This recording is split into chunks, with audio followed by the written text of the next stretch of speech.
করে নিচ্ছি। চিংড়ি মাছের মালাইকারি করব, এর জন্য দেখুন আমি আরেকটা দেখিয়ে দিচ্ছি। মাথার এখান থেকে কাঠিটা নিয়ে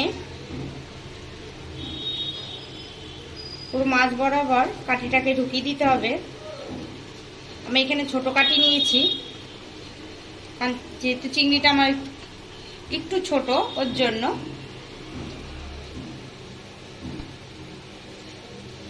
তো দেখুন এখানে আমার সবকটা চিংড়ি কাঠি ভরা হয়ে গেছে। তো আজকে আপনাদেরকে আমি দেখাবো চিংড়ি মাছের মালাইকারি কাঠি ভরে। এর জন্যই আমি কাঠিটা আগে ভরে নিয়েছি। এবার চলুন দেখা যাক। তো আমি মালাইকারি করার জন্য এখানে নারকেল নিয়েছি, এটাকে আমি উপর থেকে ছাড়িয়ে ধুয়ে নিয়েছি। এখন এটাকে ফাটাবো।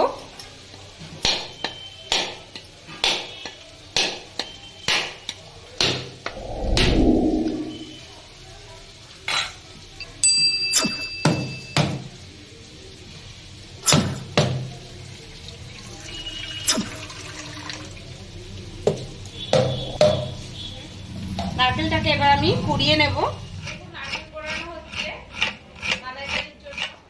তো এখানে আমি মালাইকারি করার জন্য পোস্ত নিয়েছি, আর নিয়েছি একটা পেঁয়াজ, অল্প আমি আদা নিয়েছি, আর নিয়েছি চাল মগজ।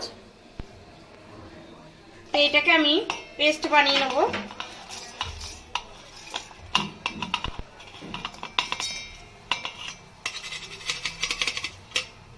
আর এর মধ্যে দিয়ে দেবো কয়েকটা কাঁচা লঙ্কা। এবার আমি এই পেস্টটা তৈরি করে নেব। দেখুন পেস্টটা আমার হয়ে গেছে। এবার আমি বাটিতে ঢেলে নিচ্ছি। এবার নারকেলগুলোকে আমি একটু পেস্ট করে নেব। নারকেলটাকে পেস্ট করে নিলে নারকেলের দুধটা আমি ভালোভাবে বের করতে আমার সুবিধা হবে।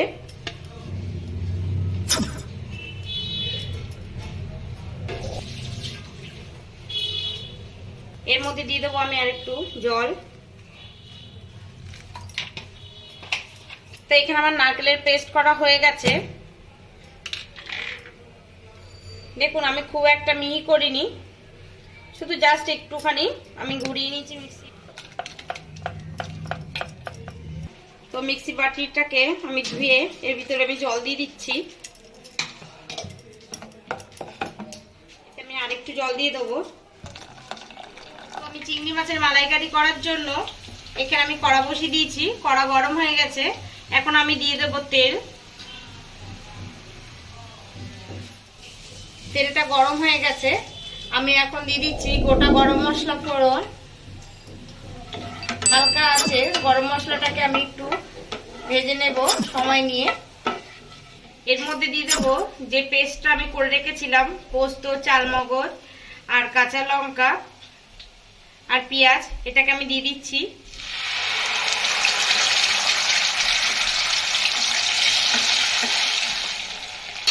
বাটিটাকে ধুয়ে আমি জলটা দিয়ে দিচ্ছি। এবার এটাকে আমি ভালো করে কষিয়ে নেব। যেহেতু আদা দেওয়া আছে, পেঁয়াজ দেওয়া আছে, এর জন্য আমি ভালো করে কষিয়ে নেব। এখন আমি এর মধ্যে দিয়ে দেব পরিমাণ মতন লবণ। যেহেতু চিংড়ি মাছ এর মধ্যে আমি দেবো, এর জন্য আমি 2 চামচ মতনই লবণ দিলাম। আর দিয়ে দেব হলুদ গুঁড়ো। আমি এখানে হলুদটা একটু কম ব্যবহার করছি, যেহেতু মালাইকারি দুধ দেবো আমি, ওর জন্য আমি একটু কমই হলুদ ব্যবহার করেছি। এখন আমি এর মধ্যে একটু সামান্য লঙ্কার গুঁড়ো দিয়ে দিচ্ছি, দিয়ে সামান্য জল দিয়ে দিচ্ছি, যেহেতু আমার কড়াতে লেগে আসছে। এটা এখনো কষানো হয়নি, আমি আরেকটু কষাতে দেব। আমি এখানে যে নারকেলটাকে জলে ভিজিয়ে রেখেছিলাম পেস্ট করে, সেটাকে এখন ছেঁকে নিচ্ছি, কারণ আমি শুধু নারকেলের দুধটাই ব্যবহার করব।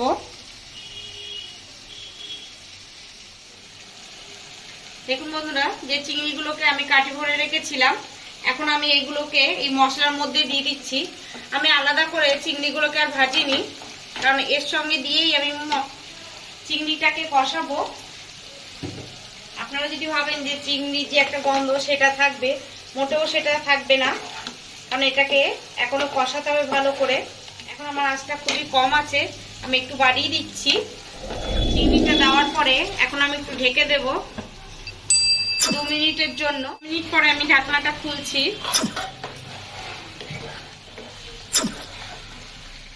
চিংড়িটা আমার কষানো হয়ে এসছে, কারণ দেখুন আস্তে আস্তে তেলটা ছেড়ে দিচ্ছে। এটাকে এই অবস্থায় আমি আরো কিছুক্ষণ রাখবো। দেখুন বন্ধুরা, আমার এটা কষানো হয়ে গেছে। আমি এখন দুধ দিয়ে দেব। যে নারকেলের দুধটা আমি ছেঁকে রেখেছিলাম সেটাকে আমি দিয়ে দেব।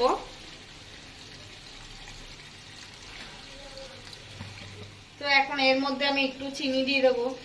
যেহেতু চিনিটা দিচ্ছি এর কারণ আছে, কারণ মালাইকারিটা একটু মিষ্টি মিষ্টি হলেই বেশি ভালো লাগে, এর জন্যই আমি চিনিটা দিয়েছি। আপনারা যদি মিষ্টি পছন্দ করেন তো অবশ্যই দেবেন, আর যদি না করেন মোটেও দেওয়ার দরকার নেই। তো এখন আমি এর উপর দিয়ে কয়েকটা কাঁচা লঙ্কা ছড়িয়ে দেব।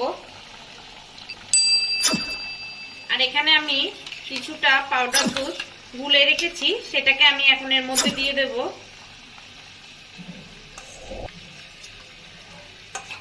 আপনারা চাইলে লিকুইড দুধও ব্যবহার করতে পারেন, আর যদি পাউডার দুধ চান তো অবশ্যই ব্যবহার করতে পারেন।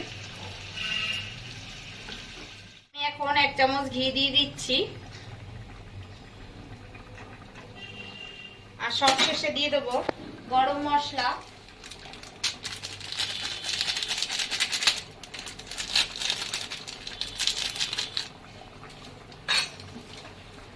ঘি আর গরম মশলাটা দেওয়ার পরে এবার আমি একটু ঢেকে দিয়ে দেব,